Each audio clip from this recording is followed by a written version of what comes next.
It's been a little while since I've done a theory video, and by a little while I mean 8 months. So I guess it's about time I made a new one. And let's just say this might be my most unhinged video yet. In my last theory, I talked about the trial chambers, their purpose, and how they work.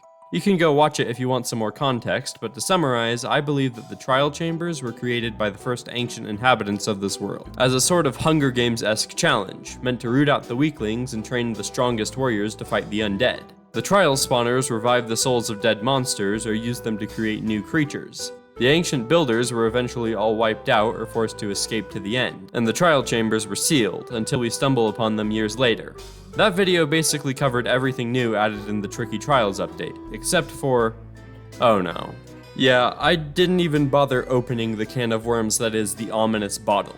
Why on earth would these combat challenges have a weird potion that seemingly does nothing? And weirder still, why do the trial chambers react to it? I thought it was maybe some sort of illager magic that corrupted the trial spawners, but that theory falls apart as soon as you consider that ominous bottles are found inside of the structure, not to mention the existence of ominous vaults. So I tucked the ominous bottle neatly under the rug and hoped no one would notice. But then, a few months later, I watched a theory by Retro Gaming Now, where he talks about the trial chamber and the ominous effect. It's a really good theory, I'll link it in the description, even if I don't necessarily agree with some of its points. However, it pointed out one very important thing to me, which allowed me to connect some dots. And oh boy, this just got so much bigger than the trial chamber. I think something has been lurking in the shadows throughout all of Minecraft's history, waiting for us to find it. As always, like and subscribe to help us reach 10,000 subscribers, and let's find out what's hiding in the fog. So, in RGN's video, it points out the places ominous vaults can be found. They almost appear to be shrines, with candles surrounding them. Behind the vault, we see what looks like a face with red glazed terracotta for the eyes. These are clearly referencing the red eyes in the ominous bottle and effect. This is all pretty obvious, but RGN explains that there's another location where we can find this exact pattern. In ancient cities, we can find shrines with candles surrounding them. In the center, we find a single block of chiseled deep slate. Take a close look. Yep, that's the same face we find in the trial chamber. RGN goes on to explain why the people in the ancient city might have used the ominous bottle, but he doesn't give a very satisfying answer to two questions. Who exactly does this face belong to, and why were the ancients worshipping it? Some of you might already know that chiseled deep slate is based off of an early concept for the Warden. But for the people inside of the world of Minecraft, the Warden looks nothing like this. So it's perfectly logical that the developers might have taken this face and decided to make something new with it. It would be a pretty big coincidence if the same face appeared in the trial chamber by accident. So what do we know about this thing? Well, it clearly doesn't seem very friendly. I don't mean to judge based off of appearances, but something about the glowing red eyes, black voids, skulls, and demonic shrines really puts me off. It has a relationship with the illagers who aren't the nicest guys, and it's connected to the ancient builders, who, if you believe my last theory, aren't exactly saints either. We also know that this entity has power over... stuff. It can call illagers to villages and can power up trial spawners using soul energy. So, it can somehow communicate over large distances, and it has soul-related powers. It can also contain its power inside of a bottle in the form of some sort of liquid. Aside from that, we know basically nothing, so we're gonna have to look in some other places. One thing to take note of is the reoccurring appearance of skulls. Whether it be in the ominous effect particles, trial spawners and keys, or vaults, we see skulls all over the place. Since it has a connection to soul energy, maybe it also has some control over the undead. Since we know it works with the illagers, that would explain why undead mobs don't attack them. That's mostly just speculation, but it's something interesting to think about. The ominous trial key has 3 skulls, which might be a reference to our favorite demonic construct. That's pretty interesting too. What about the ancient city? What can we learn there? Well, the Warden used to be considered an undead mob, so maybe it also has a connection to this entity. But I don't think that's very likely.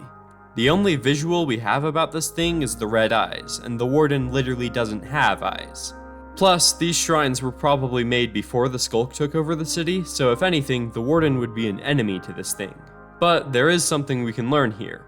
It's made pretty clear that the illagers came to the ancient city at some point in the past. The blue wool and dark oak pathways are meant to show us that they were exploring this area at some point in the past. So maybe that's how they discovered the entity. What if they went to the city, found ominous bottles or other things related to them, and decided to take them with them? They could then research them and use them to their advantage. RGN pointed this out in his video, and I think it's pretty likely. Now I've basically covered everything related to Bad Omen and all of the evidence I could find, except for one thing. What's going on with the bottle itself? Looking through all of Minecraft's mobs across all of its games, the only one that has similar eyes to these ones is the killer rabbit. Clearly this means that this is the true villain of Minecraft and everything I've listed previously is invalid. In all seriousness, I think the creepy eyes aren't going to help us get anywhere. So what about the liquid? It has a blackish purple color which doesn't really match any of the other potions we have in the game. Keyword being potions. On Bedrock Edition exclusively, you can find arrows of decay which inflict wither. The liquid the arrows are coated in is very similar in color to the ominous liquid. Obviously, the bottle doesn't inflict us with the wither effect, but it's yet another connection to the wither, which is really interesting. That's all the evidence I think could potentially be useful. But I don't think this is enough. I have a bunch of points of data, but we need something to connect it all. We need to look outside of the world of Minecraft. What could the developers be trying to tell us? Well, we've got a mysterious entity lurking in the shadows. It creates strange events in our world. We have shrines dedicated to it, dedicated to those 2 eyes. Wait a second. Eyes. It all makes sense. It's him. You saw the thumbnail, you read the title, you know where this is going. We all know the legendary Herobrine. We feared him as kids, we tried to summon him in our worlds, we blamed every strange occurrence on him, but at the end of the day, he was never real. But maybe, just maybe, Mojang is trying to bring him back. With how popular Herobrine became, it would make sense that they would want to make their own version of him. Let's look at the evidence. What is Herobrine's defining feature? His piercing white eyes. They're red on our entity, but the general idea is the same. Herobrine is known for causing mysterious things to happen in worlds, and the ominous events are pretty mysterious. And come on, the Herobrine shrine is iconic, and this entity has shrines as well. The red candles even match up with the redstone torches. If this is true, this is the last piece of the puzzle. In almost all of Herobrine's appearances, he has one goal: destroy the world. If our red-eyed friend has the same goal, then I think I can piece together a timeline with all of the evidence. So allow me to present to you the rise of the ominous god. A millennia before any whispers of civilization in the overworld, an entity awoke in the Nether. It was born with incredible power and a desire for destruction. It created massive beasts and used them to ravage its fiery world. But it would soon learn that its power was limited. It eventually exhausted its energy, and its monsters fell to the ground. Their bodies corrupted the world with the souls of all the creatures they had killed. The ominous god was left a husk of its former self. With nothing but time on its hands, it began to conceive of a plan. If it wanted to truly destroy its world, it could not rely on pure strength. In its weakened state, it would need help. But the striders, magma cubes, and ghasts that roamed its domain would be of little use. After centuries of waiting, an opportunity arose. Intelligent beings emerged from strange portals and began to wander this world.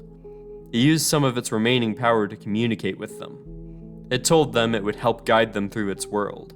It promised them riches, fame, power, and all it asked for in return was a few favors. The humans built large structures so they could more easily extract the resources from the Nether. The first explorers soon received everything they could ever want, but the ominous god was not done. It convinced them they wanted more. The new rulers of the overworld began to force their people to work harder, to build faster, to give them more. They were no longer the people they had once been. The god knew its minions would do anything for more power, so it told them it could give them what they wanted, if only it had a physical form. The people worked tirelessly to create the perfect body for their kings, and using the remnants of its soul power, they succeeded. But when they asked the newly risen Wither for what they had been promised, it gave them what they had earned. The Wither ravaged their cities, destroyed their temples, and spread its influence over the world. The people prayed to their god, begging it to save them from this horrible creature. Little did they know that the Wither and their supposed savior were one and the same. A few survivors fled to underground cities, but that would not save them for long. The ominous god knew that they could not hide forever. But when it finally discovered them, the ancient people had a new protector, a new warden. The Withers were destroyed, but the very thing that had saved the people became their destruction.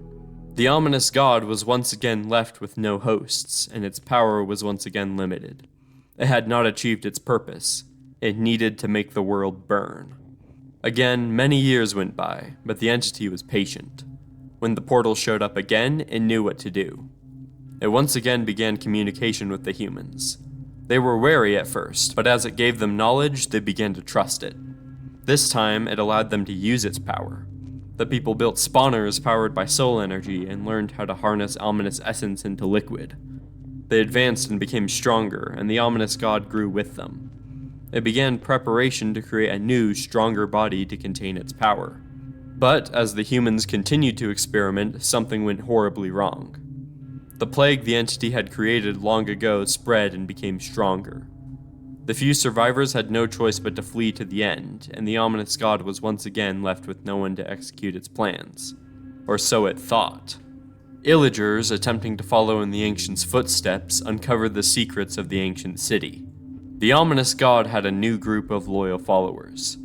They harnessed its power and used it to create new magic, summon new creatures, and even find a way to conquer death itself. But at the end of the day, the Illagers were inferior to the intelligence and technology of the ancients. They attempted to complete the plans of the entity, but they always failed. The ominous god was prepared to give up. But one day... The gods in the end poem may have brought us to this world to help, to free the end, but the ominous god has different plans. As we discover the secrets of the past, we get closer to finding this entity.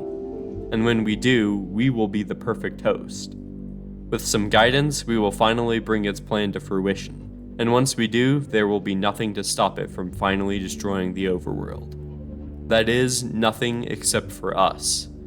We must defeat the ominous god once and for all and prevent its corruption from spreading any further. Well, that's my theory. I'll be the first to admit it's just a bit crazy, but I think it works as a good way to explain Bad Omen and all of the things associated with it. Let me know in the comments what you think of it. Once again, go check out RGN's theory if you want a slightly more grounded take on the ominous bottle. But anyway, thank you all for watching, and I'll see you next time.